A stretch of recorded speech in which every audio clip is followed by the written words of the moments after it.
It's a final word, T20 World Cup Daily. Adam Collins and Jeff Lemon. Day 22, the final day of Super 12s. It was a triple header extravaganza here at Adelaide Oval, then at the MCG where Surya Kumar Yadav did some very special things. India through. We'll come to those guys later though, because first and foremost, Jeff, for CBUS Super, making your hard work pay off, we need to talk about the hard work of the Dutch.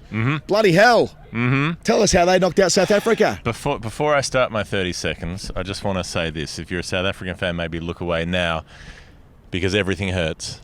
Everything hurts. All right, it goes like this. Goes a little something like this. Bow, bow, bow, bow, bow, bow.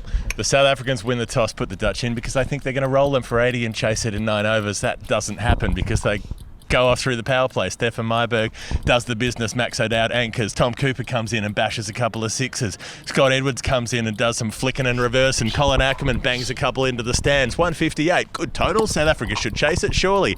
But within the power play, Quentin de Kock out early again. Temba Bavuma out inside the power play. They chip away a couple more wickets. Russo, Markram prize them out. It's Miller and Klaassen. Surely they're going to get there. 60 off the last 6. They don't. They don't do it. They fall short. The Dutch beat South Africa by 13 runs. South Africa out of the World Cup.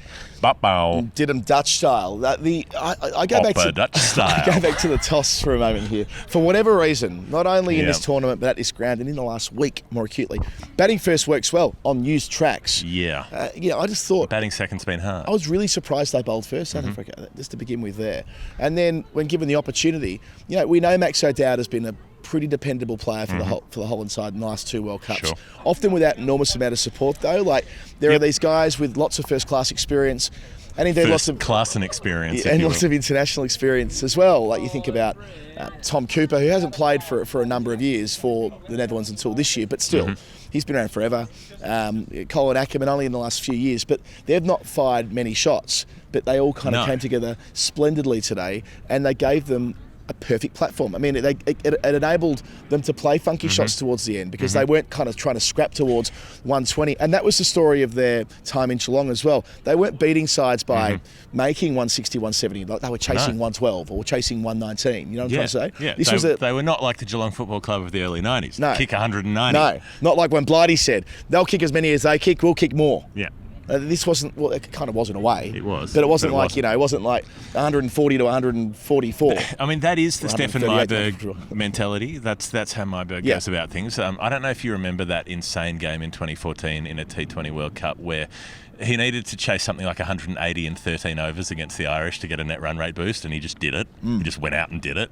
It was absurd. He started like that today. He was lacing everything through the covers in the air, like could have been caught about 16 times in the first 3 overs. Didn't care, just kept going. He's got, I think, 18 before Max O'Dowd has faced a ball. Right. And they're up and running, and suddenly the South Africans are looking a little discomforted because they've gone, okay, win the toss, bowl, we've got Rabada, we've got Ngidi, we've got Nortje, we're just going to bounce the shit out of these guys. We're going to be too fast for them. They don't know how to handle fast bowling. And to be fair, that's what we thought as well. We thought, well, fair enough. If you've got Nortje in your team, and he ends up taking 1 for 10 off 4 overs, by the way, so they couldn't lay a bat on him. It wasn't an unreasonable thing, but they pumped everybody else. Yeah, it reminded me a little bit of the way that Ireland went about it against England at the MCG. They went after Rabada and Ngidi straight away. They didn't let them settle. It was like a sense of, we're going to throw the first punch and see what happens. And in the end, it was a good combination of punches, which gave them the flying start, gave them the impressive power play, clearing the rates a couple of times in the first 6 overs. And even the way that like Colin Ackerman played, I'm pressing fast forward a bit, but he didn't start briskly. He started poorly, and I mean, Colin Ackerman's had a bad series. He's had a couple of ducks, a number of low scores. He's made 1 half-century against Bangladesh. Same sort of thing where he started getting going late in the game, and he looked pretty awful for his first 20-odd deliveries, and then suddenly he clicked. I guess my point is that you can, with that sort of anchor philosophy, you're allowed to have a player start slowly if they're able to catch up, and if they catch up, the ends justify the means, and Ackerman absolutely did. And he was there at the end. And he's there with the skipper who's playing, as you described, the flicks and the reverses and the laps and all the rest of it. But it's a journey to get to this point. And if you'll indulge me for a second, because this was an incredible team innings, I think, in the way that all but one player contributed with the bat. So Myberg gets his 37 quickly. He gets out. And Max O'Dowd sort of does the anchor thing. I'll just chip away at a runner ball more or less. 7 boundaries. He hits one big 6 over mid-wicket, catches up on his strike rate, and then gets out pretty immediately. Sorry, not 7 boundaries. That's my bag. I'm looking at the wrong column. You know what I'm trying to say, though. I know what, he had a bit of a go. I know what you're trying to say. He hit a 4 and a 6, but he did his thing. And Tom Cooper comes in and he goes, I'm an Adelaide Oval specialist. I know how to slog, sweep, fast spin here. So he dumps Markram into the stands. Markram gets a wicket initially because he gets Myberg out when he comes on. And Myberg's trying to reverse sweep him first ball and all of the rest of it. Cooper goes up the gears. O'Dowd's just happy to hang out. Then eventually O'Dowd hits a big one into the deep, right? And then Tom Cooper gets caught behind off the bowling of Keshav Maharaj, lobs one up in the air off the top edge, trying a big sweep. And that's the point where you're like, okay, well, they're probably going down the drain here. Ackerman's there, he's going slowly. Buster Leader comes out. And I think this is worth looking at in a bit of detail because he's been smashed in the face by Haris Rauf, the fastest Pakistani bowler, only about a week ago. His face is busted open. He's got a big cut under his eye. He's brave to come out and face the South Africans. But he also comes out at a point of the innings where only fast bowling is to follow. All their spin's been bowled out. Yeah. And so in a way, it's like, well, it wasn't smart by the Dutch to send him out at that point because he was clearly rattled by Nortje. He was flinching. He was worried about getting hit again. And fair enough. Like, it's not to say that, he's blah, blah, like he's some pejorative or other because he didn't want to get hit in the fucking head again by a guy at 150 k's an hour. But Nortje's just bowling fast around his shoulder, around his ribs, just outside off stump. And Buster Leader couldn't even play a shot. He was just sort of flinching away from the ball. Start of the next over, so he faces out 5 balls without scoring, and then start of the next over, base of middle stump. He's nowhere near it. He's literally almost standing off the pitch to the leg side, trying to hit it through off, and he gets bowled. And at that point, you think, well, maybe they should have just kept him in, because if they'd bowled another fruitless over at him, then he would have been in trouble. The Dutch would have been in trouble. But Scott Edwards comes in, and he starts playing reverse lap shots to Anrich Nortje. He starts playing them to the other fast bowlers as well. I mean, outrageous stuff. And Ackerman suddenly gets going, and he plays a couple of sublime clips off the pads that land in the seats over deep mid-wicket. You don't usually hit that shot powerfully for 6, but he hits a couple. So he's 41 not out. Edwards is 12 off 7, and they've got up to 158, and you're thinking, well, okay, it's a competitive score here. More than defendable. And, when the ball's moving for Klaassen early on, which is the reason why the other Klaassen. So we've got a Klaassen on 2 teams here. We've got Heinrich Klaassen batting for South Africa, and we've got Fred Klaassen bowling for the Netherlands. And when Fred gets the cock out, that's it's never not going to make me do that. What I just did. No, I can't help it. It's too late now. It's hardwired. Yeah, you've got to rephrase. When Fred ends the innings of Quinton de Kock, that's better. Yeah. Caught behind, moving around. Charging as well. He's playing well. Like QDK, we could go that way if that's easier. He goes through the covers. He plays a couple of nice shots. He ticks along for a minute, and then he thinks, I'm going to charge at this guy just to prove that I'm a bigger swing in de Kock than he is, or something like that, and edges it through to the keeper, and it doesn't work. And the Dutch go up, and that was the point where I thought, okay, they're up for this. Yeah. They're not thinking, oh well, they'll get 158 in the 16th over. And they're the other thinking, one was, we're in. Well, the other one was when Rousseau gets out playing. I think he's on 20 odd at the time, and has a massive mo at one, gets a big top edge. Just when they got the run rate required under control. Yeah. I think from memory at that point it was 7.5 or 8 and over. Look, for players... There were points in time, right? And one of them is Paul van Meekeren for the Dutch bowls 2 expensive overs. He's gone for 20-odd off his first 11 balls, and then Temba Bavuma steps across his stumps and gets bowled behind his legs. Yeah. Very last ball of the power play, second wicket falls, after he's just walloped one over deep square for 6. So... that was a moment as well. Okay. And they only needed one of those guys to come off, right? Be it Bavuma or Klaassen or Miller or Parnell. But all of them are out for similar scores. 25. Well, you read down the card. 13, 20, 25, 17, 17, 21 before you get to a foul, which is Parnell making naught. My point here is that a number of them found a way to get going at least a little bit before getting out when they had the chance to ice the game. Your responsibility in the middle order when chasing is to get in and then control things. And all of them found a way to get them, most of the time, get themselves out. I'm not being sort of critical of the Dutch bowling by saying that, by the way. Simply that these are experienced, battle-hardened T20 pros. But what we've seen at this ground in the last few days is that the first half of an innings is much easier to score in than the second half of an innings. The Dutch actually clocked that and went harder earlier. the South Africans didn't quite. They didn't quite go as quickly early on, and they wanted to catch up later on. So, for instance, when Brandon Glover comes on, he's the quickest Dutch bowler. He bangs one in. Riley Russo pumps it out to deep mid-wicket, but can't get enough elevation on it because there's not enough pace in the pitch. Max O'Dowd takes a good catch out at deep mid-wicket. Russo's out. And so, and then the Markram dismissal is an interesting one because he's just played a beautiful extra cover drive along the ground, split the field for 4. And then he just tries to turn one away to the leg side, leading edge, pops up to short cover. And so it was almost as though, well, if you'd just played the same shot, you would have prospered. But instead, you've just popped up a little catch because you tried to do something cute. And then there's the moment. Then there's the Van der Merwe moment. Roland Van der Merwe, who's like our age, and he's been going around forever. He played for South Africa. Yeah. You can hear his knees. Somerset forever. When he runs around the field, you can hear it's like... But it's always, but his fielding's always been a big part of why he's such an attractive player on the T20 circuit, why he still gets opportunities playing in different comps around the world, including, I think he played in the 100 last year. Of course, he still plays in the Blast. And he's very valuable in those comps, partly because he bats higher up in those sides. Yep. He's always good for his 4 overs when asked to bowl, and he's a great fielder. I saw him run out Pete Hanscom last year in a first-class game where, it was one of those one stump to aim at kind of situations. He's always had great pair of hands and very effective when picking down the stumps. Yeah. And that's that top edge.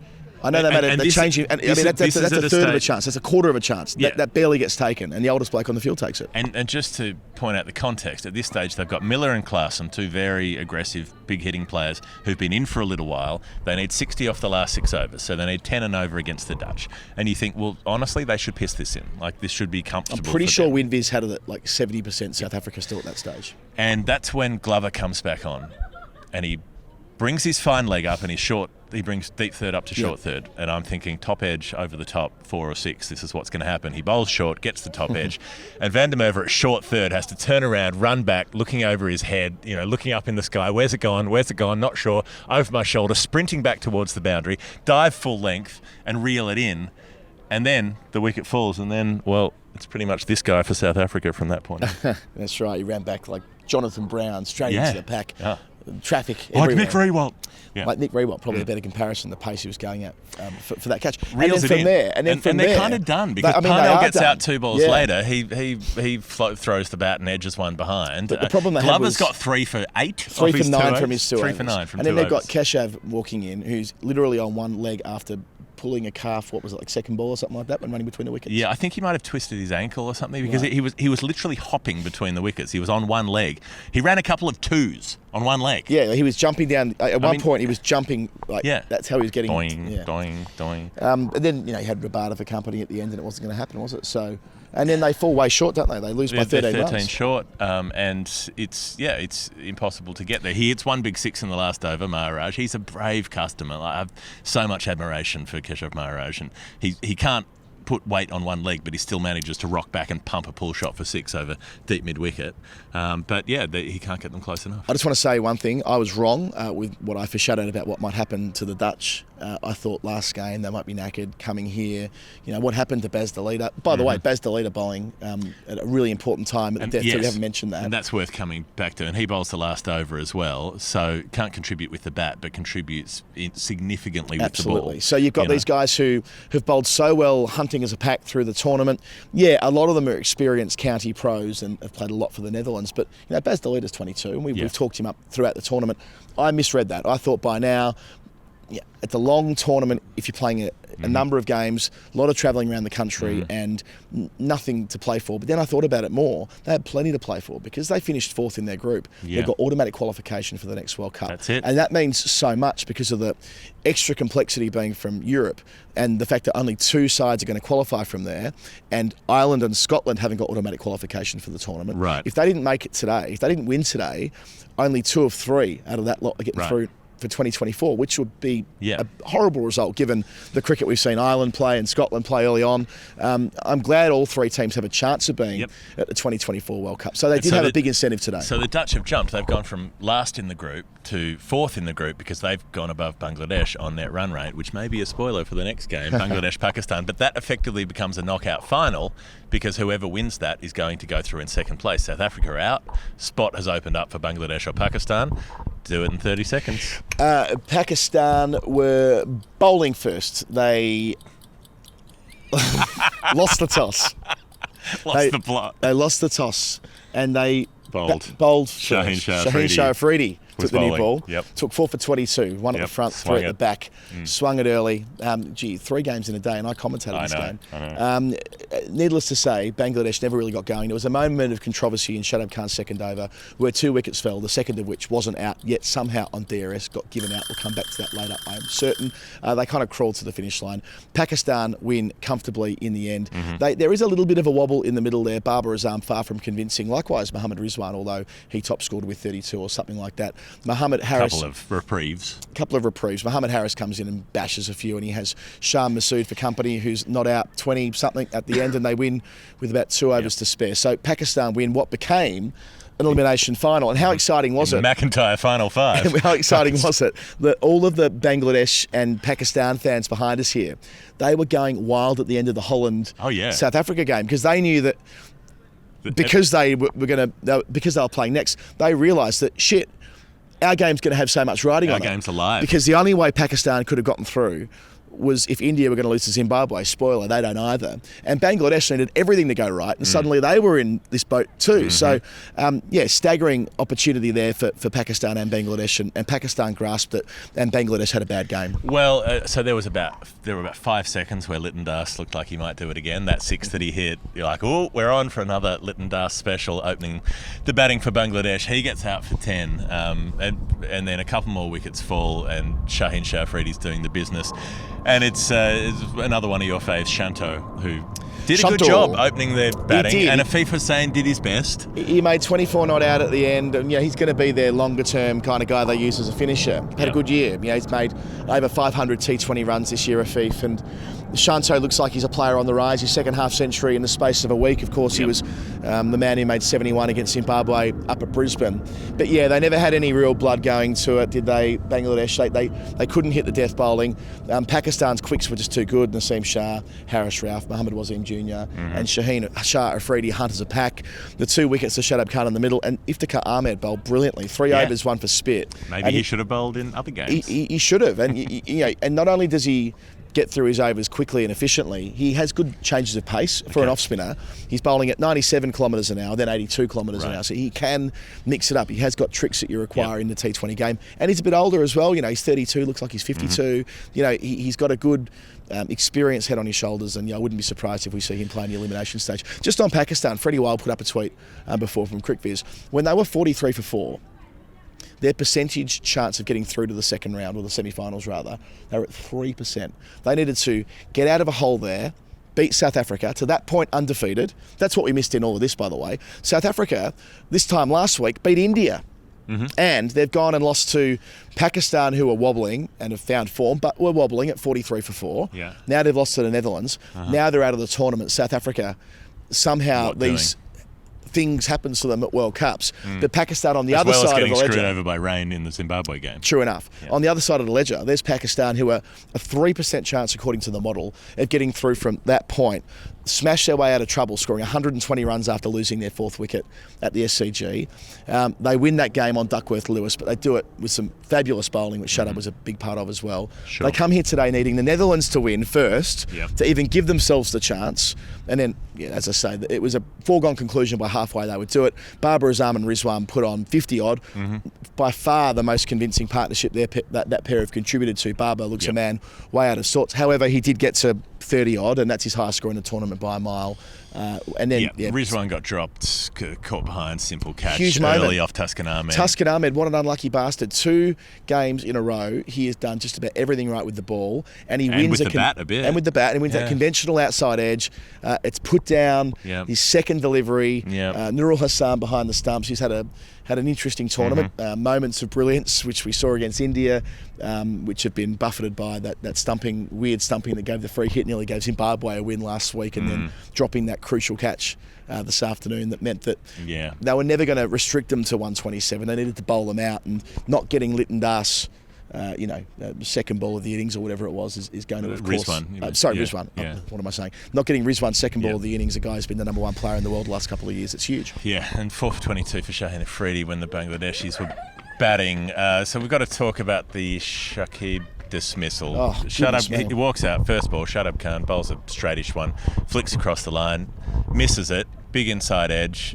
Umpire gives him out on the field. He immediately refers it. And you know when a player doesn't talk to the other player he was about laughing. An LBW. Yeah.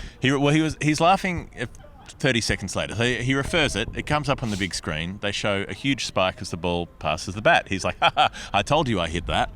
And then the umpire says that the spike has arrived before the ball reached the bat, and that therefore it can't be that, and it must be something else, presumably the bat hitting the ground, and therefore it's not out. On the stills, you can clearly see a shadow of the bat, Shadow Khan, if you will, underneath the bat that shows the bat is not touching the ground, and that the ball has reached like the front corner of the bat, not the back corner of the edge, because, edges are square and you can reach them in different ways. I mean, It's rare that you see a third umpire decision. You remember the one with Nathan Lyon here in the sweep shot, a number of years ago.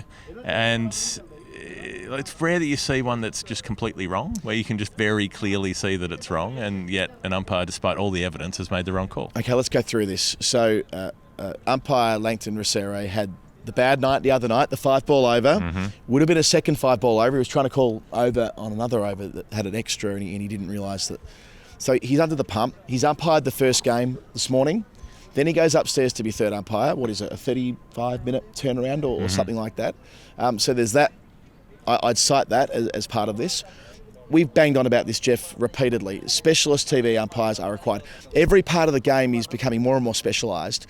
Interpreting the technology that they're having presented to them is completely different as a role. When you're learning to be an umpire and when you're going through the ranks, you're assessed based on what you do in the middle, down the barrel of the 22 yards. Yep. Upstairs, live calls based on one shot of evidence. Exactly. This is a very different thing, and I feel very sorry for specialist umpires who are now being central umpires who are being asked to go upstairs and do this other role, and when it backfires as it does today for a guy who's already under the pump, that could have a big effect on his career. I don't think he should be there in the first place. There's clearly a shadow underneath the bat. It's clearly the edge. Even the bit you say there about the timing of the ball passing the bat, we know that is a thing they are taught. We know because we've spoken to umpires that they are told the pictures and the sound don't completely line up, because that's the thing about light travelling at a different speed to sound. And it does initially, when you have a glance, it looks a little early that the sound signature comes up, but it's also that the bat is angled towards the ball a bit, and so it's hitting the front corner, so the ball hasn't actually reached... It hasn't gone past the plane of the face of the bat, but it can still be touching the front corner of the bat. Exactly. So I understand why he's gone, these two things don't like these two. I get how it's happened. Yeah. I understand, but he's obviously made a sight error because he's looked...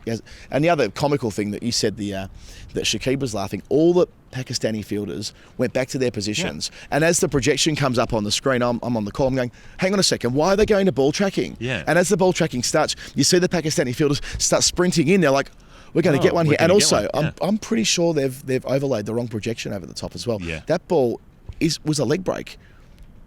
And the ball goes like a wrong un, and it's on the projection hitting the off stump. I mean, how's that possible? Yeah. So I think there's a technology fail there that's separate to this. There's a human error fail, and we can fix the latter. And the sooner that we've got umpires who only deal in interpreting technology, and we have like 8 of them, and they sit in a bunker in... Who cares? Yeah. And we know who they are, and they explain their decisions. It can only be good for the game, and maybe this might be the catalyst for getting us to that better place. It's possible. Anyway, the end result is that Bangladesh get another big stroke of bad luck. Maybe it wouldn't have made a difference. He might have hit the next one to short mid-wicket, and who knows. Sure. But these things, it felt significant at the time that Bangladesh take their hits in these tournaments and then sometimes struggle to come back. Yeah, they take their hits and then they field abysmally, right? Yeah. So, I think with Bangladesh, both things can be true at the same time. They haven't got the rub of the green in Adelaide, but they've played some bad cricket at different times as well. They played some great cricket against India. They didn't play particularly good cricket today, and they were beaten soundly accordingly. Even if they did for a time, looked like they might drag it back playing the extra spinner. That worked, and they kind of had it in a place where 7 and over, last 7 overs, there's a way they could drag themselves through there with a couple of quick wickets, but not to be. So they're into the semi-finals, as are India. The 30-second summary goes like this. India made $1 million million runs. Zimbabwe did not in front of about 82,000 at the MCG. It didn't look like it might be that way all night. They were 4 down for 100-odd with 6 overs to go, and it looked like Zimbabwe might keep them to a low score, but Suryakumar Yadav happened. 61 not out off 25 balls. Yeah. Played some absolutely outrageous shots, hit some ridiculous sixes. We'll go through that in a bit more detail. He was the difference. He pumped them up to 185, I'm going to say. 186 for 5. Close enough. And then Zimbabwe lost a wicket first ball. They were 2 for 2, and they were buggered from then on in. Yeah, they were all out for 115 and lost by 71 runs. So what we described there with what didn't happen to the Netherlands kind of has happened to Zimbabwe, how they've lost their last couple of games, having been so impressive, beating Pakistan about a week and a bit ago. So, yeah, look, India, they've got KL Rahul back in form, almost right? beating Bangladesh when they should have beaten them. And, exactly. They've got KL Rahul back in form. And that's significant. So I a couple of 50s too. in a row. Yeah. You know, he's good tonight. Suddenly back amongst it. Took the onus on himself the other night in their last match when there was a bit of a struggle going on, and Rohit Sharma was out early, and he said, all right, I have to be the one to hit runs quickly, that's my job, and he went ahead and did it, didn't go back into his shell, and similarly Brusque up front tonight, and again Rohit Sharma was out early. Yeah, he struck at 146 tonight, KL Rahul. The sort of dual criticism of him is that he gets out early and that he doesn't strike quickly enough, and both half centuries have been around that 145, 150 strike rate. And then Kohli, is anchoring the innings, 26 from 25, played a couple of lovely shots. But when he gets out, that's the Ryan Bell catch. The Ryan Bell catch, which Bell takes 2 catches, one kind of like a... Well, the Rishabh Pant catch was the really good one, wasn't it? The punt one later. When Ryan Bell actually loses his Rishabh Pants. the Kohli ones when he's got his hands kind of like a crocodile. We were Daniel Norcross at the time speculating that maybe that is there's the Australian method, catch. There's the England method, maybe there's the Zimbabwe method. And then Bell takes a brilliant catch to get rid of Rishabh later when he's diving away in the deep. But yeah, I mean, as you described before, it was the Suryakumar Yadav show, wasn't it? 61 from 25, but it was the way he did it. I mean, it's a great backstory. He had to do it. Ben Jones from CricViz, the Hugh Laurie impersonator, he was going through it with us before that he was a good cricketer without outstanding numbers. Then he was a very good cricketer. Then he went bananas in that IPL a couple of years ago upon moving to Mumbai. It's like 2020, 21. Yeah, and then they pick him at 30, and here he is at 32 by a mile, the number 1 player in the world, and the first Indian to reach 1,000 runs in a calendar year in the T20 format. He might be the first cricketer full stop. I'm pretty sure Rizwan did Rizwan did it last year, I think, but still, it's notable that in a World Cup year, he has stepped up, and he is now the best finisher going around. And it's the versatility as well. So there is that point, as I say, with about 6 overs to go, where you think, well, if Zimbabwe bowl well, they can keep them to 150, maybe even 140 here. Well, their spinners were working, right? So Sikandar Raza 1 for 18 from 3. Sean Williams took 2 for 9 from 2. Yep. And then they go back to their front liners. And that's who Suryakumar Yadav He goes after Blessing. Yeah. And he goes after Richard Ingrava. Yeah. And he's got such freakish ability against fast bowling, and it is like that period where you're watching AB de Villiers when he's just got the ability to hit someone anywhere he wants. The shot that SKY plays where he comes outside across his off stump, reaches for a ball that's almost outside the tram tracks, and then flicks his wrist to send it over deep backward square leg. Like, you cannot do that, Ben Stokes. Like, it's on a physics level, not on a sort of audacity level. In terms of liquid physics, how do you redirect a ball on that trajectory with that little leverage to that trajectory with enough force to carry for 6? It's insane. And it was a ball coming left arm over as well, making it even trickier. He's got it. So that was an unbelievable bit of modern batsmanship. We actually saw Ryan Bell play a freakish shot later, a reverse sweep, where he just flicked his wrist and went 80 metres for 6. So it was that kind of night where we saw some excellent cricket. And the last ball of the night where Suryakumar Yadav gets this high full toss, and he just kind of falls over to the offside and scoops it over his head over the rope for 6 while on the move and collapsing and trying to avoid being beamed.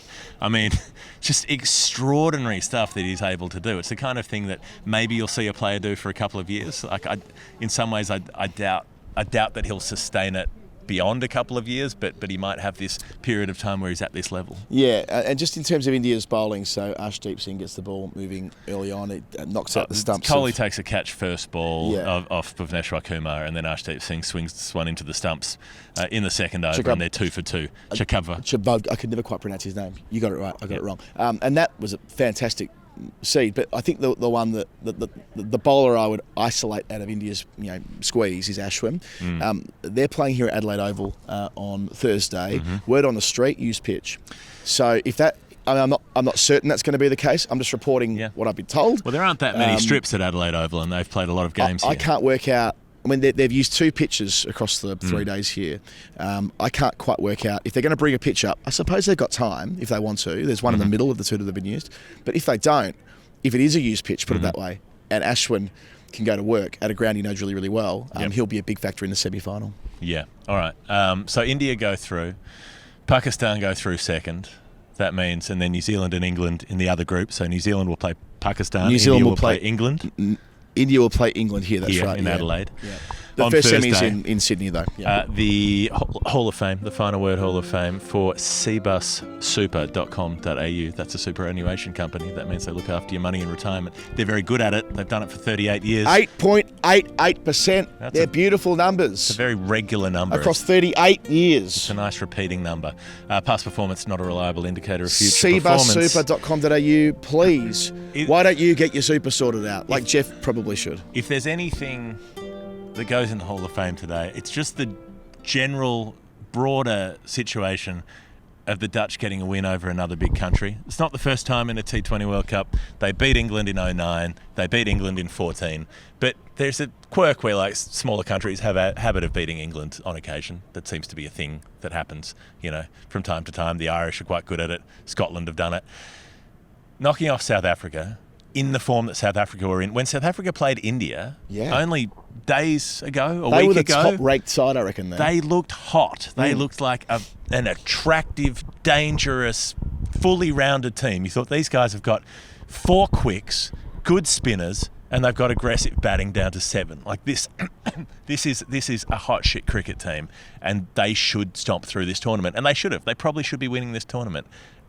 And they have botched it today, but they didn't just botch it. They got swamped by a better side on the day, who were drilled, who were intense. The way they fielded, with their 7 up inside the ring, they'd have a backward point, a point, an extra cover. They'd have a short mid-wicket up. They were pouncing on everything. They would not give South Africa an easy run just to guide the ball away off an open face behind point, that sort of thing. Easy singles weren't there. They choked the scoring. They attacked everything. They threw themselves at it. They dropped 1 catch, which was a tough one at backward point on the full dive. Otherwise, they took everything. And it's bloody exciting to see a team do that and to see them get that direct qualification route, get some tangible reward, and again stick it up the cricketing establishment and say, we're good enough to be here. It's been a great tournament for these kind of stories. Ireland beating England, Scotland beating the West Indies, Zimbabwe beating the West Indies, Zimbabwe beating Pakistan, and then today Netherlands knocking off South Africa, who, they were the 1 seed, I reckon, a week ago, and now they're not in the tournament anymore. So these kinds of upsets have been possible because these sides have played Namibia, Sri Lanka on opening day. How can we forget that? So, the 20-team World Cup, don't worry, that'll be great. Don't worry about the format. That's already been resolved, by the way. It's 4 groups of 5. But, don't get too, down in the weeds on this. The very fact that more teams will play in this World Cup, the gap will narrow, and that's great. And that's an exciting part of short-form cricket that isn't always a part of 50-over cricket, unfortunately. You tend to see more mismatches when associate nations play in the 50-over World Cup. Sure. I'm not saying they shouldn't, but that's just been the rhythm of those competitions. This, brilliant. It's worked an absolute treat, and more of it. And just on that, by the way, on that game, if we're talking Final Word Hall of Fame, I think the best catch of the tournament was taken by a steward today. Was it the Colin Ackerman 6? Oh, yes, the first one. The first Colin Ackerman 6 over deep mid-wicket, and one of the Adelaide Oval stewards in the stripy polo just saunters out, casual as you like, throws out a left hand, plucks it, one-hander, fully in the palm.